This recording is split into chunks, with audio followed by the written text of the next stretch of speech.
নির্বাচন হতে না দেওয়ার হুমকিতে স্বৈরাচারের পদধ্বনি দেখছে বিএনপি। পেছনের দরজা দিয়ে ক্ষমতায় বসতে আগ্রহীরাই পিয়ার চায়, কোনো ধমকে ভোট বন্ধ হবে না।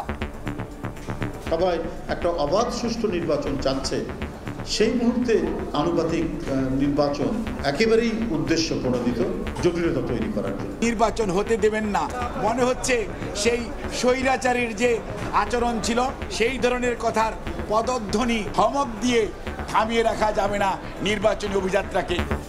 জুলাই ঘোষণাপত্র নিয়ে সরগরম রাজনীতি। আইনি বৈধতা সংসদের হাতে রাখায় বিএনপি স্বাগত জানালেও নাখোশ কিছু দল।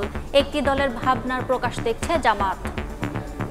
আমরা গণ অভ্যুত্থানকেও ওই জায়গায় সন্নিবেশিত করে ওইটাকে বৈধতা দেওয়া হবে। সমস্ত জিনিস কন্টেইন করার জন্য হয়তো সব পক্ষের সাথে আলোচনা করলে ভালো হতো। কোনো একটা ফিলসফি আপনি কাট করে দিচ্ছেন, তো এখানেই আমরা বলছি যে এটা পূর্ণাঙ্গ হয়নি।